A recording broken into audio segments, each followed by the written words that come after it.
Hello guys, welcome back. അപ്പോൾ നമ്മളിന്ന് റിസപ്ഷന് പോയ കഥയാട്ടോ. നമ്മൾ ഈ കടയുടെ കാറിലാണ് നമ്മുടെ മാമിയുടെ വീട് വരെ എത്തിയിട്ടുണ്ടായിരുന്നത്. അത് കഴിഞ്ഞ് ട്രാവലറിലാട്ടോ പോയിട്ടുണ്ടായിരുന്നത്. നമുക്ക് കുറേ ഫോട്ടോ എടുക്കാനുള്ള പ്ലേസ് ഉള്ളതുകൊണ്ട് നമ്മളൊരു ഫോട്ടോ എടുത്തിട്ടാട്ടോ പോയിട്ടുണ്ടായിരുന്നത്. ഒരു 7 മണിക്കായപ്പോൾ ട്രാവലറിൽ പോയിട്ടുണ്ടായിരുന്നു.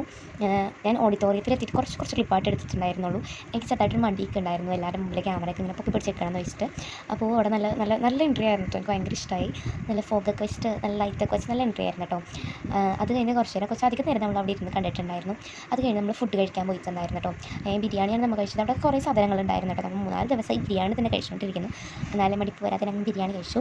അത് കഴിഞ്ഞ് അവിടെ ഐസ്ക്രീം, പോപ്കോൺ, അങ്ങനത്തെ കുറേ സാധനങ്ങളുണ്ടായിരുന്നു. ഞാൻ വീഡിയോ എടുക്കാൻ മറന്നുപോയി. ഇതൊക്കെ ഞാൻ കഴിച്ചിട്ടോ, വീഡിയോ എടുക്കാൻ മറന്നുപോയി. പിന്നെ നമ്മൾ അവിടെ ആണെങ്കിൽ ഭയങ്കര മഴയായിരുന്നു കേട്ടോ. അതുകൊണ്ട് നമ്മൾ നല്ലോണം കഷ്ടപ്പെട്ടിട്ടുണ്ടായിരുന്നു. വാപ്പി വന്നിട്ടുണ്ടായിരുന്നില്ല. എന്നിട്ട് ഞാൻ ഇക്കാക്കയും മഴ കൊണ്ടാണ് പോയിട്ടുണ്ടായിരുന്നത്. ഉമ്മീനെയും അനിയനെയും ഇക്കാക്ക ആക്കിയിട്ടുണ്ടായിരുന്നില്ല. ഇവിടെ റിസപ്ഷന് പോകാൻ പ്ലാൻ നോക്കിയിട്ടുണ്ടായിരുന്നില്ല. അതുകൊണ്ട് ഡ്രസ്സൊന്നും എടുത്തിട്ടുണ്ടായിരുന്നില്ല കേട്ടോ. അതുകൊണ്ട് ഞാനും ഇക്കാക്കയും കൂടി വീട്ടിൽ പോയി പിന്നെ ഡ്രസ്സ് എടുത്ത് വന്നിട്ടാണ് നമ്മൾ പോയിട്ടുണ്ടായിരുന്നത്. ഇത്തരക്കുള്ള എല്ലാവർക്കും വീഡിയോ ഇഷ്ടമായി എന്ന് കരുതുന്നു. എല്ലാവർക്കും വീഡിയോ ഇഷ്ടമായി ലൈക്ക് ചെയ്യുക, ഷെയർ ചെയ്യുക, സബ്സ്ക്രൈബ് ചെയ്യുക. അടുത്ത വീഡിയോ കരുതുന്നുണ്ട്. Bye bye.